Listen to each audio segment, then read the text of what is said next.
कैसे किया एक चील ने एक लड़की का पालन पोषण। जी हां, आपने सही सुना। एक राज्य में एक धनवान कुम्हार रहता था। उसके पास ढेर सारी संपत्ति थी, पर उनकी देखभाल करने के लिए एक भी बेटा नहीं था। उसकी पत्नी बार बार बेटी को जन्म देती थी, जिससे वह तंग आ चुका था।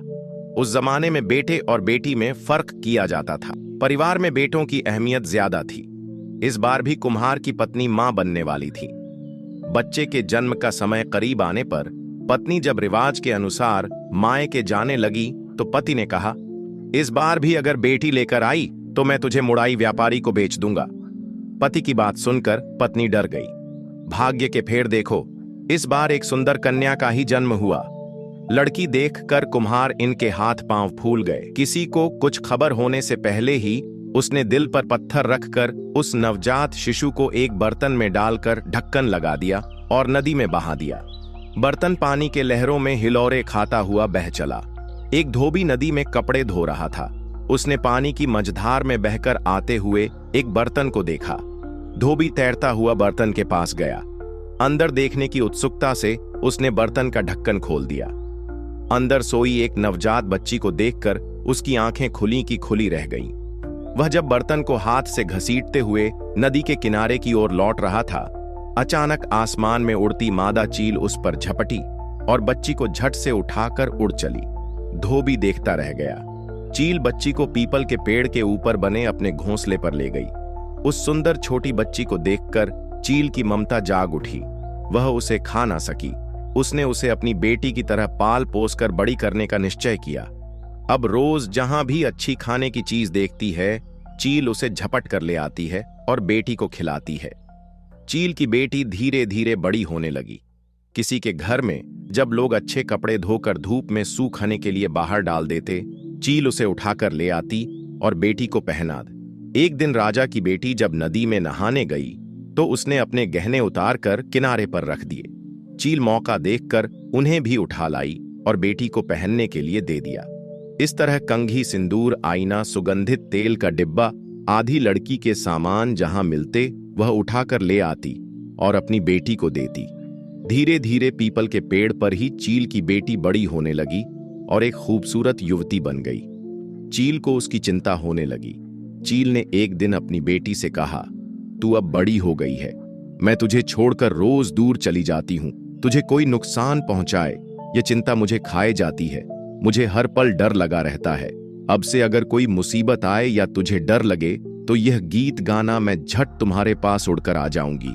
आहत पात लरे की सरे चलनी आई, मोर आग दे परे अर्थ पीपल के पत्ते हिले और डोले, मेरी चील मैया मेरे आगे आ जाए। एक दिन एक सौदागर उसी रास्ते से जा रहा था।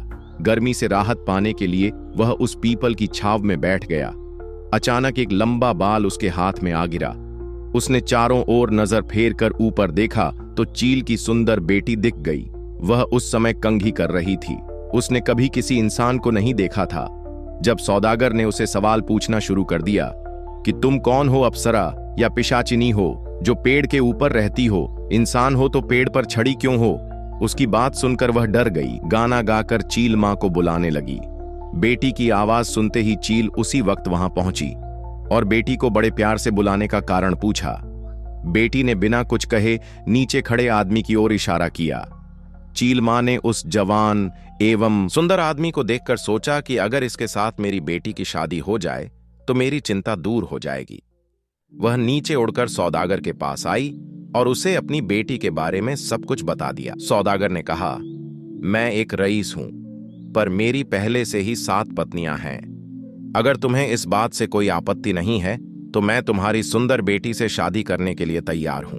मैं तुम्हें यकीन दिलाता हूं कि उसे बड़े सुख एवं प्यार से रखूंगा और कभी कोई कष्ट नहीं दूंगा। चील मां कुछ देर के लिए सोचती रही, फिर अपनी बेटी को समझा बुझाकर पेड़ के नीचे ले आई। उसने अपनी बेटी का हाथ सौदागर के हाथों में सौंप दिया। उसने मां से बिछड़ने के गम में रोती बिलखती हुई बेटी से कहा, जब भी तुझे मेरी जरूरत होगी वह गाना गाकर मुझे बुलाना, मैं उसी वक्त हाजिर हो जाऊंगी। सौदागर की सुंदर बेटी को घर ले गया और बहुत ही प्यार जतन से उसके साथ जीवन बिताने लगे। यह बात उनकी पहली पत्नियों को सहन नहीं हुई और वे चील की बेटी से ईर्ष्या करने लगी। वे छल कपट से उसे कष्ट पहुंचाने लगी। एक दिन सातों पत्नियों ने आकर उसे सबके लिए भात खाना, खासकर चावल बनाने को कहा। चील की बेटी की आंखों के आगे अंधेरा छा गया, क्योंकि खाना बनाना तो दूर, उसने आज तक किसी को भात बनाते हुए भी नहीं देखा था। उसे कुछ नहीं सूझा। रोती बिलखती वह घर के पीछे लगे केले के पौधों के बीच छिपकर चील मां को बुलाने लगी। चील मां ने आवाज सुनते ही झट से उसके आगे हाजिर हो गई और बड़े प्यार से बुलाने का कारण पूछा। बेटी ने कहा, मां, मेरी सौतन ने मिलकर मुझे अकेले ही सबके लिए भात बनाने को कहा है, लेकिन मुझे तो कुछ नहीं मालूम।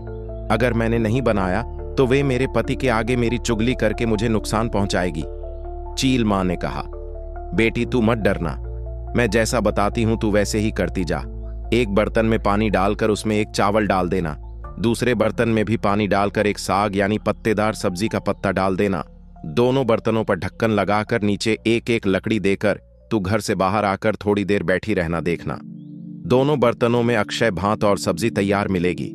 ऐसा कहकर चील उड़ गई। बेटी ने ठीक वैसा ही किया। रसोई तैयार होने के बाद उसने अपनी सोतों को भात खाने बुलाया। 7 सोतों ने अपनी अपनी थालियां के नीचे एक छेद करके रखा था। जैसे ही वह भात और सब्जियों का रस परोस, छेद से सारा रस बह जाता। दोबारा कहती, भात खत्म हो गया है और लाओ। अक्षय बर्तन से खाना परोसने के कारण खत्म नहीं हो रहा था। अंत में 7 सौतन हारकर शर्म से उठकर चली गई।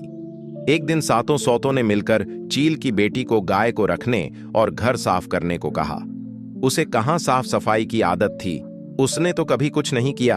वह गोहाली में गायों के बीच जाकर रोती हुई चील मां को बुलाने लगी। चील मां रोज की तरह झट से बेटी के पास पहुंची और बड़े प्यार से बुलाने का कारण पूछा। बेटी ने अपनी परेशानी बताई। चील मां बोली, तू झाड़ू की एक लाठी लेकर गोहाली के इस छोर से दूसरी छोर तक फेरती जा, देखना पूरा गोहाली साफ हो उठेगा। यह कहकर चील मां उड़ चली।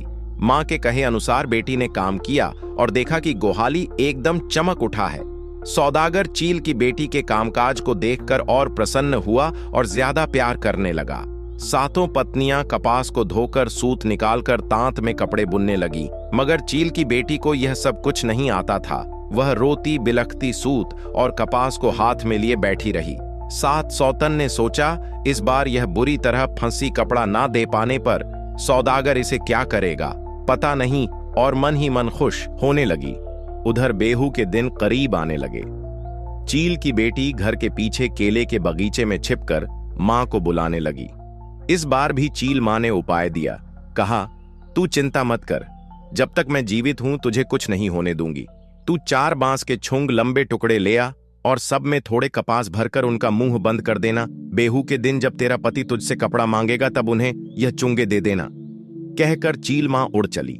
चील की बेटी ने कपास को हाथ तक न लगाया। यह देखकर सतों को बड़ा मजा आया।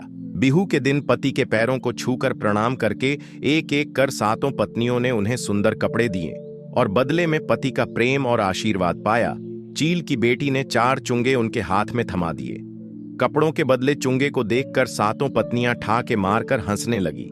सौदागर को भी गुस्सा आया। कहने लगा, ये सब क्या है? तेरे बुने हुए कपड़े कहां हैं? उसने छोटी पत्नी को फटकार लगाई। चील की बेटी ने विनम्रता से कहा, इन्हें खोलकर देखिए। जैसे ही सौदागर ने बांस के छुंग का ढक्कन खोला, एक से बढ़कर एक सुंदर कपड़े निकल आए। महीन बुनाई देखकर वह अपनी छोटी पत्नी पर और ज्यादा मोहित हो गया। उसने वही कपड़े पहने और बेहू का उत्सव धूमधाम से मनाया। धीरे धीरे 7 पत्नियों को पता चला कि एक मादा चील आकर उसे सब कुछ सिखा जाती है। 7 पत्नियों ने चुपके से वह गाना भी सीख लिया और एक दिन धोखे से चील को बुलाकर डंडे से पीट पीट कर उसे मार डाला। चील की बेटी को इसकी कोई खबर नहीं हुई। अब जब भी वह चील मां को बुलाती, वह नहीं आती थी। ऐसा कई बार होने पर उसने समझ लिया कि उसकी सोतों ने मिलकर चील मां को मार डाला। वह कमरे में बैठकर फूट फूट कर रोने लगी। चील मां वापस नहीं आई। एक बार सौदागर व्यापार करने नाव लेकर निकला। जाते समय बार बार अपनी 7 पत्नियों को चील की बेटी का ख्याल रखने की हिदायत दी। पति के सामने तो वे अच्छी बनने का नाटक कर रही थीं।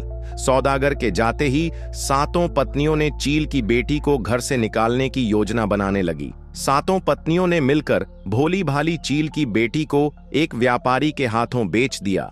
उसे बहला फुसलाकर आईना, कंघी, सिंदूर आदि खरीदने के बहाने व्यापारी के नाव में बिठा दिया और योजना के अनुसार व्यापारी भी सुंदर लड़की पाकर नाव लेकर चला गया। नदी किनारे अपने घर ले जाकर व्यापारी ने उसे सूखी मछली की रखवाली करने को कहा। एक दिन मछली के पास बैठी चील की दुखी बेटी अपनी चील मां को याद करती हुई गाने लगी। कुमार आए मुख तवाई दिले सिलनी आए, मुख दांगी धरीले सौदागर, कब मक बया कराले सात सती नीय, मक मड़ेट बेसले मुड़िए, मुख शुकाल माच रखिया पातिले। अर्थ कुम्हार माँ ने बहा दी, चील माँ ने उठा लिया, सौदागर कुंवर ने शादी कर ली, 7 सौतन ने व्यापारी को बेचा। व्यापारी ने सूखी मछली की रखवाली करने को कहा। नाव में सामान भरकर सौदागर उसी नदी के रास्ते से घर वापस आ रहा था। उसने अपनी छोटी पत्नी की आवाज पहचान ली और तुरंत नाव लेकर उसके पास गया। उसकी ओम बीती सुनकर उसे बहुत दुख हुआ और उसे अच्छी तरह नहलाकर नया रेहा यानी मेखला, चादर और असमिया महिला की वेशभूषा पहनाई। सौदागर ने एक बड़े लकड़ी के बक्से में सांस लेने हेतु 2 छेद किया और उसके अंदर चील की बच्ची को रखकर घर ले आया। जब सौदागर नाव में सामान भरकर सामने से आ रहा था, 7 पत्नियां पति को नाव में ढेर सा सामान लाते देखकर फूली ना समाई और उनके स्वागत के लिए सज धज कर बाहर आ गई। सौदागर ने पूछा, मेरी छोटी पत्नी चील की बेटी नहीं दिख रही है, वह कहां है? उन्होंने जवाब दिया, वह अपनी मायके गई है। सौदागर ने कहा, मेरा मन कह रहा है कि तुम लोगों ने उसके साथ जरूर कुछ बुरा किया है। कौन सच कह रहा है और कौन झूठ अभी पता चल जाएगा। सौदागर ने घर के पीछे एक लंबी गर्द खुदवा और उस पर नुकीली लकड़ी, कांटे आदि डाल दिए। उसके एक छोर से दूसरी छोर तक पतली एड़ी सूत, असम की विशेष प्रकार की पतली मगर मजबूत सूत बांधकर 7 पत्नियों को उस पर चलने का आदेश देते हुए कहा, जो भी इस एड़ी सूत पर चलकर गर्द को पार करेगी वही निर्दोष साबित होगी। एक एक कर सौदागर की 6 पत्नियां उस गर्त पर गिरकर परलोक से धार गई। 7वीं पत्नी सच में निर्दोष थी, इसलिए वह सूत पर से चलती हुई गर्त के पार जा पाई। जिस वक्त सौदागर की 6 पत्नियां चील की बेटी को बेच रही थीं, उस वक्त वह रसोई घर में भात बना रही थी। उसे इस षड्यंत्र के बारे में कुछ मालूम ना पड़ा। सौदागर ने लकड़ी के बक्से से चील की बेटी को बाहर निकाला और दोनों पत्नियों के साथ सुखी जीवन बिताने लगा। उन 6 पत्नियों को उनकी करने की सजा मिल गई। तो दोस्तों, अगर यह कहानी आपको अच्छी लगी हो तो इस वीडियो को लाइक करें और ऐसी और कहानियां सुनने के लिए Ananya Bharati inspired YouTube channel को सब्सक्राइब और बेल आइकन को दबा लें ताकि आने वाली वीडियो का नोटिफिकेशन आप तक पहुंच सके। तब तक मिलते हैं हम आपसे एक और प्रेरणादायक कहानी के साथ। तब तक आप अपना ख्याल रखें। धन्यवाद।